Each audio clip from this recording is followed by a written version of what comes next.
ಯಾಕಂದರೆ ತುಂಬ ಕೆಲವೊಂದಿಷ್ಟು ಇನ್ಫಾರ್ಮೇಷನ್ ಓವರ್ಲೋಡ್ ಇದೆ. ಅದೇ ಕ್ವಶನ್ ರಿಪೀಟ್ ಆಗದೆ ಇರ್ಬೋದು, ಬಟ್ 1 ಮಂತ್ ಇದ್ದರೂ ಇದನ್ನೇ ಮಾಡ್ತೀನಿ.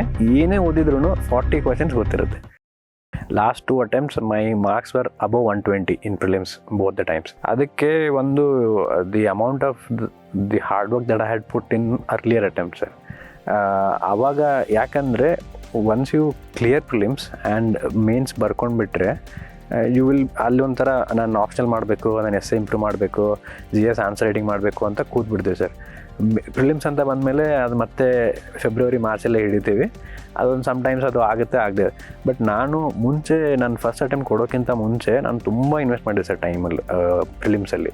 ಹೆಂಗೆ ಇನ್ವೆಸ್ಟ್ ಅಂತ ಅಂದರೆ, ಫಸ್ಟ್ ನಾನು ನೋಡಿದ್ದೆ ಸ್ವಲ್ಪ ಟಾಪರ್ಸ್ ವೀಡಿಯೋಗಳನ್ನ ನೋಡಿದ್ದೆ. ಅವ್ರು ಹೇಳಿದ್ದು ಒಂದೇ, ಸಿಲೆಬಸ್ ಕಾಪಿ ನೋಡ್ಕೊಳ್ಳಿ, PYQ ನೋಡ್ಕೊಳ್ಳಿ ಅಂತ.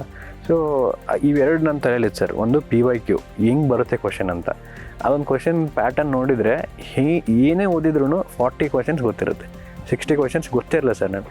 ಸೊ ಈ ಅನ್ಸರ್ಟನಿಟಿ ಅಂತೂ ಇದೆ ಸರ್. ಇದು ಫಸ್ಟ್ ಮೈಂಡಲ್ಲಿ ಅರ್ಥ ಮಾಡ್ಕೊಂಡೆ ನಾನು ಇದ್ದೆ. ಈ ಅನ್ಸರ್ಟನಿಟಿ ಇದ್ದರೆ ಇನ್ನು ಸಾಲ್ವ್ ಹೆಂಗೆ ಮಾಡೋದು ಅಂತ. ಸೊ ನಾನು ಅದಕ್ಕೆ ಕೆಲವೊಂದಿಷ್ಟು ಥಿಂಗ್ಸ್ನ ನಾನು ನೋಟನ್ನು ಮಾಡ್ಕೊಂಡಿದ್ದೆ. ಹೆಂಗಂದರೆ, ಒಂದು ನನ್ನ ನೋಟ್ಸ್ ಇದೆ, ಆ ನೋಟ್ಸಲ್ಲಿ ವ್ಯಾಲ್ಯೂಡೇಷನ್ ಮಾಡಬೇಕು, ಅದನ್ನು ಒಂದೇ ಕಡೆ ಇಟ್ಕೋಬೇಕು. ಕಂಪ್ಲೀಟ್ ಕಂಪೈಲೇಷನ್, ಕನ್ಸಾಲಿಡೇಷನ್ ಒಂದೇ ಕಡೆ. ಯಾಕಂದರೆ ನನ್ನ ರಿವಿಷನ್ ಸ್ಟ್ರಾಟಜಿ ತುಂಬ ಚೆನ್ನಾಗಿ ಮಾಡ್ಕೊಂಡೆ ಸರ್ ನಾನು. ಹೆಂಗಂದರೆ, 1 week before the prelims 1 time revision, 2 weeks before that 1 more time revision, ಆಮೇಲೆ may be 3 weeks before that 1 time revision. So ಈ ಥರ ನೋಡಿದರೆ 2.5 ಮಂದಿ I use to revise 4 times. ನನಗೆ ಅನಿಸಿದ್ದೇನೆಂದರೆ ಇಟ್ ವಾಸ್ ಮಸ್ಟ್ ಅಂತ ಅನಿಸಿತ್ತು. ಯಾಕಂದರೆ ತುಂಬ ಕೆಲವೊಂದಿಷ್ಟು ಇನ್ಫಾರ್ಮೇಷನ್ ಓವರ್ಲೋಡ್ ಇದೆ, ಫ್ಯಾಕ್ಚುವಲ್ಸ್ ಇದೆ. ಸೊ ಅದನ್ನು ನಾನು ಆ ಥರ ಮ್ಯಾನೇಜ್ ಮಾಡ್ಕೊಂಡಿದ್ದೆ. ಸೊ ಒಂದು ಇದು possible if I have complete consolidation ನೋಟ್ಸ್ನ ಒಂದೇ ಕಡೆ ಇದ್ದರೆ ಆ ಟಾಪಿಕ್ ಬಗ್ಗೆ. ಸೊ ಇದೊಂದು ಮಾಡ್ಕೊಂಡಿದ್ದೆ. ಆಮೇಲೆ ನಾನು ಟೆಸ್ಟ್ ಸೀರೀಸು ತುಂಬ ಜನ ನಾನು ಹೇಳ್ತೀನಿ, ಅವ್ರು ನಂಬಲ್ಲ. ನಾನು ಫಸ್ಟ್ ಅಟೆಂಪ್ಟ್ ಬರೋಕ್ಕಿಂತ ಮುಂಚೆನೇ 100 ಟೆಸ್ಟ್ ಸೀರೀಸ್ ಬರೆದಿದ್ದೆ ಸರ್ ನಾನು. 100 ಪ್ರಿಲಿಮ್ಸಲ್ಲಿ ಸರ್. ಪ್ರಿಲಿಮ್ಸಲ್ಲಿ 100 ಟೆಸ್ಟ್ ಬರೆದಿದ್ದೆ.